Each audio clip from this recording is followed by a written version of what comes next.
Hey, it's Jill Munroe for EUR Web, and we are live on the red carpet for the 13th Annual African American Film Critics Association Awards. This is the first time it's back live and in person in 2 years. We're going to talk to all the celebrities that hit the carpet. Stay tuned, and we'll get you the scoop. How are you? I'm great, thank you.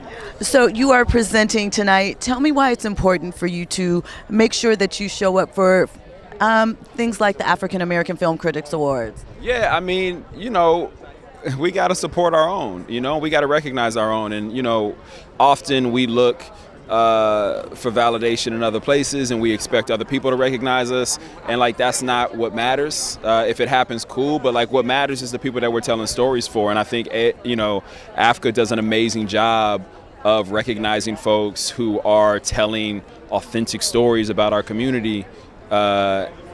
And bringing them here to give them their flowers, and it's I'm excited to be a part of that. You went to an HBCU, right, Clark Atlanta. So there we are showing up. So what does it also feel like as an alumni of an HBCU to go on portray that on screen, and you are the star? Absolutely. I mean, I think it's important just to tell real stories. You know what I mean? What I constantly keep pushing is the thought of, being at an HBCU is just a scene or just a part of the script, but it wasn't. It was my actual life. And I think that Black people deserve the opportunity to tell our stories, not just what was wrong, done to us, but also the beauty, the magic, the sci-fi or the make-believe, you know what I mean? But I'm excited to be able to tell a story that I actually lived and to show these kids this is real. And these spaces and these journeys are real. And if they go to these spaces and journeys, then they have that support because they are able to see themselves and reflected on the screen, So it's really important to me, and I'm grateful. Again, just walking in gratitude right now. Full circle. First of all, congratulations for the Sherri Show coming up. We are very excited. Is it real, Lord? Is it real?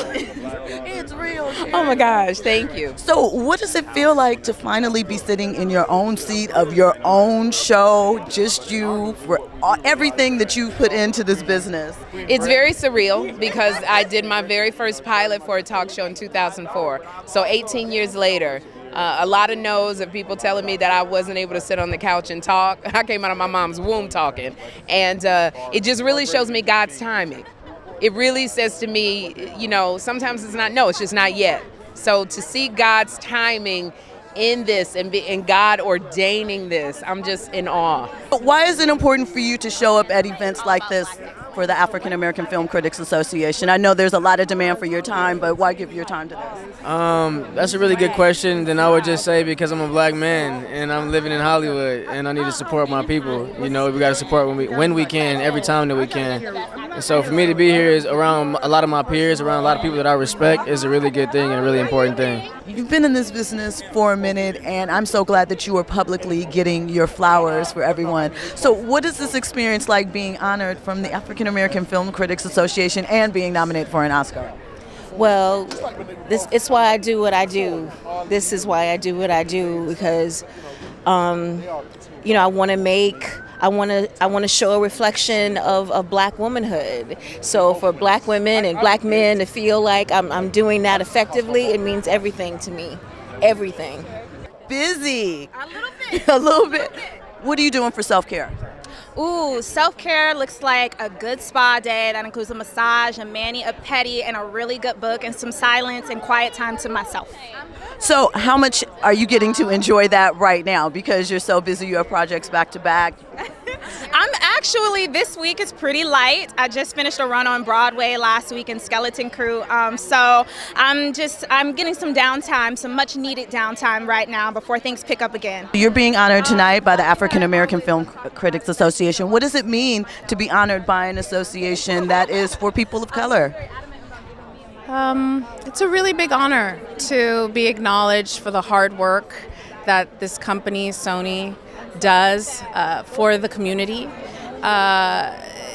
It takes a village. It's not just me.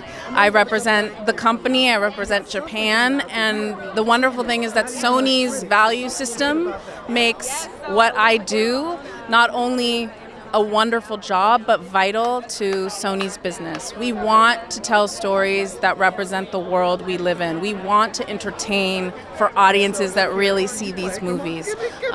So it's a great honor to be acknowledged for this hard work that we're all doing at Sony. That I did the rewind back. It's my favorite movie. I ran it back and watched it again.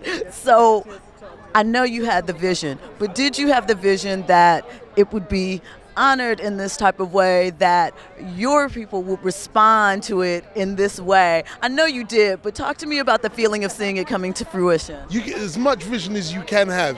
It's nothing like when it happens, right? Because it just exists in your head. But you know your people are going to respond to it in a way they're going to respond because what I've been missing, they've been missing. Even if people think they don't like Westerns, why I knew people would respond to it is because the majority of people I speak to, they say they don't like Westerns. And I happen to know that they do. They just haven't been nourished in the right way. And then God just made me come with the nourishment. So I knew that when I put us in the light that we need to be placed in, when I show our women the way our women need to be shown. While all the men are having gunfights, the women put down the guns. Let's go. And have a fisticuffs. When I show the swag of black men on the horses and black women on the horses, I knew how we're going to respond to it. It's me. And when you drop the music in there, just to take it, the cherry. Come on. So when I start cooking melodically, I go super hard. So I knew that we've just never had that gumbo before, but we belong there. I didn't remix the Western. Hollywood did. Hollywood just gave us a viewpoint of the Old West that did not exist. 1 in 4 cowboys was black, right? And we've always been swagged out. We've always been musical. Man, show us in the way that that we need to be shown, or don't show us at all. Don't tell me we were slaves in the Old West. It's a lie. You know what I mean? So we just needed to see it the way we needed to be seen. Thank you so much for your time. I'm voicing sequel to you. Sequel. It's award season. You are obviously at this point part of a classic film and you've been talking about it so much. What does it feel like now that you're fully embedded into award season? You're seeing these different things. How does it feel internally? I mean, that's got to feel a little crazy, right?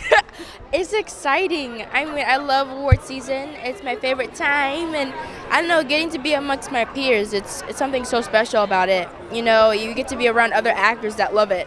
So yeah, it's good to make new friends, and I'm excited. I love all the films this year, so.